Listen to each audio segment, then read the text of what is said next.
Bonjour à toutes et à tous, j'espère que vous allez bien. On se retrouve aujourd'hui pour une recette aux notes automnales, celle de la tarte aux pommes. Il s'agit d'une recette basique, incontournable, que tout le monde peut réaliser facilement à la maison sans aucun matériel et qui reste ultra gourmande. Pour ma part, je réalise la mienne sur une base de pâte brisée à la poudre d'amande, d'une compote maison ou pas, et de pommes bien fraîches. J'espère que cette nouvelle recette vous plaira. Je vous laisse tout de suite avec les ingrédients. Pour une tarte aux pommes rectangle de 24 par 36 cm, vous aurez besoin pour la pâte brisée de 125 g de beurre, 83 g de liquide composé d'œufs et d'eau, 40 g de poudre d'amande et 210 g de farine. Et pour la garniture, d'un peu de compote, 4 à 5 pommes, plus un peu de sucre roux. Pour les pommes, je vous conseille d'utiliser une variété qui s'adapte parfaitement à la cuisson, comme les reines de reinette que je vais utiliser aujourd'hui pour un résultat encore plus fondant et gourmand. On commence par réaliser la pâte brisée en plaçant sur le plan de travail la farine, la poudre d'amande et le beurre coupé en morceaux. On mélange rapidement avec les mains jusqu'à obtenir un mélange sableux.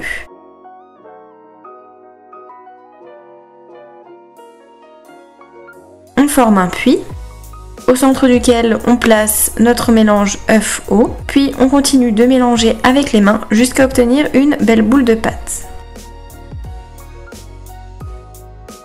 On la fraise ensuite 1 à 2 fois pour être sûr qu'il ne reste plus aucun gros morceau de beurre. Puis on forme un rectangle que l'on filme et que l'on place au frigo pour 20 à 30 minutes. Une fois la pâte reposée, on commence par préchauffer le four à 180 degrés chaleur tournante, puis on fleure un peu de farine sur notre plan de travail et sur notre rouleau. Et on va étaler notre pâte en un rectangle aussi grand que notre plaque de cuisson. Une fois notre pâte bien étalée, on la place sur notre plaque à four préalablement recouverte d'un papier sulfurisé ou d'un cile-pâte. Puis on découpe les éventuels morceaux de pâte qui dépassent. On la pique sur toute sa surface avec une fourchette. On verse ensuite la compote que l'on étale en une fine couche homogène sur toute la surface. Et on s'occupe ensuite des pommes. On commence par les éplucher. Puis on les coupe en 4 afin de pouvoir les épépiner.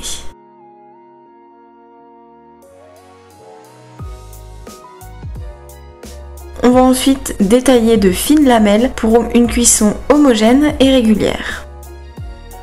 Une fois les pommes détaillées, on les place sur notre plaque en commençant par un bord et en plaçant tous les morceaux de pommes dans le même sens bien serrés pour que la tarte soit encore plus gourmande à la dégustation avec un bon goût de pommes.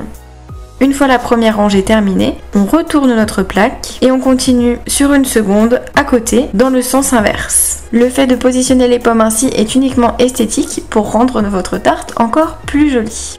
Une fois toutes les pommes placées, on saupoudre notre tarte d'un peu de sucre roux et on enfourne pour 40 à 45 minutes.